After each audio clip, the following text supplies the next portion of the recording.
ആശ്രയം യേശുവിലാകുക എന്നത് ഒരു മികച്ച കാര്യമാണ്. ഒരു വിധത്തിലും മുൻപോട്ട് പോകുവാൻ കഴിയില്ല എന്ന സന്ദർഭത്തിൽ എന്താകുമെന്ന് ചിന്തിക്കുന്ന അവസരത്തിൽ നമുക്ക് ബലം നൽകുന്നത് യേശുവാണ്. കാനാവിലെ കല്യാണത്തിന് യേശുവിനെ ക്ഷണിച്ചിരുന്നു എന്ന് നാം വായിക്കുന്നു. പ്രശ്നമുണ്ടാകുമെന്ന് കരുതിയോ അത്ഭുതം ചെയ്യുമെന്ന് കരുതിയോ അല്ല, യേശുവിനോടും ശിഷ്യന്മാരോടുമുള്ള സ്നേഹത്തെ പ്രതിയാണ് ക്ഷണിച്ചത്. ഇവിടെ അപമാനമാകേണ്ടതിനെ യേശു അഭിമാനമാക്കി മാറ്റി.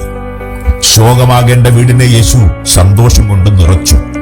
കണ്ണുനീരോടെ വിതയ്ക്കുന്നവൻ ആർപ്പോടെ കൊയ്യുമെന്നുള്ള ദൈവവചനത്തിന്റെ ശക്തിയാൽ കാനാവിലെ ഭവനം ആർപ്പിൻ ഭവനമായി മാറി. ദൈവം നമ്മെ പണിയുവാൻ ആഗ്രഹിക്കുന്നത് കൊണ്ടാണ് നമുക്ക് ചില ശൂന്യതകൾ, കഷ്ടതകൾ, പ്രതിസന്ധികൾ നമ്മുടെ ജീവിതത്തിൽ ദൈവം അനുവദിക്കുന്നത്. ഒരു രാത്രി പിശാച് നിന്റെ പടകിനെ ശൂന്യമാക്കി നിന്റെ ജീവിതത്തെ നിരാശപ്പെടുത്തിയെങ്കിൽ ഭാരപ്പെടണ്ട. അടുത്ത പകൽ നീ ദൈവത്തിന്റെ കൈകളിലാണ്. ഒരിക്കൽ കൂടെ ഞാൻ ആ വാക്ക് ആവർത്തിക്കാം. ഒരു രാത്രി പിശാച് നിന്റെ പടകിനെ ശൂന്യമാക്കി നിന്റെ ജീവിതത്തെ നിരാശപ്പെടുത്തിയെങ്കിൽ അടുത്ത പകൽ നീ ദൈവത്തിന്റെ കൈകളിലാണ്. നീ ആവശ്യപ്പെടാതെ അവൻ നിന്റെ പടകിൽ കയറി അവന്റെ ശബ്ദം കൊണ്ട് നിന്നെ ബലപ്പെടുത്തി നിറവ് തന്ന് നിന്റെ നിരാശകളെ അവൻ മാറ്റും. അതുകൊണ്ട് ഇന്ന് നീ കടന്നു പോകുന്ന പ്രതിസന്ധി നിന്നെ തകർക്കാനല്ല, മറിച്ച് ദൈവത്തിന് നിന്നെ പണിയാനാണ്. യേശു നിർബന്ധിച്ച് ശിഷ്യന്മാരെ പടകിൽ കയറ്റി അക്കരെ അയക്കുമ്പോൾ തിരമാലകൾ പടകിന് നേരെ ആഞ്ഞടിച്ചു.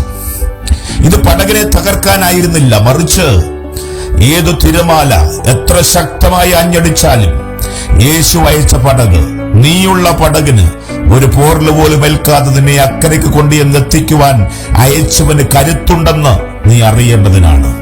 ആ അറിവാണ് ദൈവവേദിലെ നമ്മുടെ ബലം.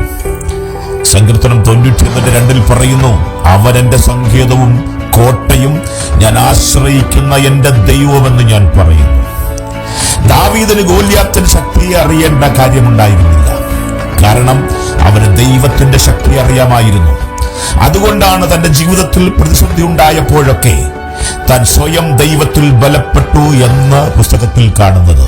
ഉദാഹരണത്തിന്, നിന്നാൽ ഞാൻ പടക്കൂട്ടത്തിന് നേരെ പാഞ്ഞു ചെല്ലും, എന്റെ ദൈവത്താൽ ഞാൻ മതിൽ ചാടിക്കടക്കും.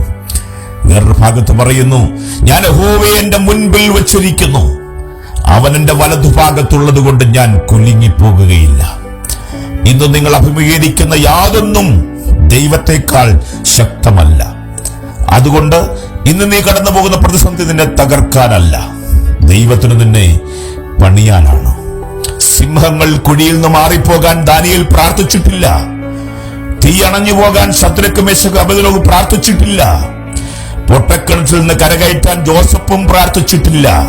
കാരണം അവർക്കറിയാമായിരുന്നു, അവർ അഭിമുഖീകരിക്കുന്ന പ്രതിസന്ധികളുടെ നടുവിൽ അവരുടെ ദൈവം അവരുടെ കൂടെയുണ്ടെന്നുള്ളത്. അവർക്കറിയാമായിരുന്നു, അവനറിയാതെ അവരുടെ ജീവിതത്തിൽ, ഞങ്ങളുടെ ജീവിതത്തിൽ ഒന്നും സംഭവിക്കില്ല എന്നുള്ളത്. അവർക്കറിയാമായിരുന്നു, ഈ പ്രതിസന്ധികളുടെ പിൻപിൽ ദൈവത്തിന് ഞങ്ങളെക്കുറിച്ച് വലിയ പദ്ധതികൾ ഉണ്ട് എന്നുള്ളത്.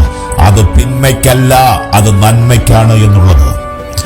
അതുകൊണ്ട് ഒരു മനുഷ്യന്റെ ജീവിതത്തിൽ സംഭവിക്കാവുന്ന കഷ്ടതയുടെ മാക്സിമത്തിൽ നിൽക്കുന്ന ഇയ്യോബ് പറയുന്നു, എന്റെ ദൈവത്തിന് സകലതും കഴിയുമെന്നും അവന്റെ ഉദ്ദേശങ്ങളൊന്നും അസാധ്യമല്ലെന്നും ഞാൻ അറിയുന്നു എന്ന്.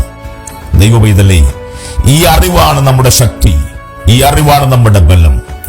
അതുകൊണ്ട് പ്രതിസന്ധികളിൽ, പ്രശ്നങ്ങളിൽ നമുക്കും പറയാം, എന്റെ ദൈവത്തിന് സകലവും കഴിയും, അവന്റെ ഉദ്ദേശമൊന്നും അസാധ്യമല്ല.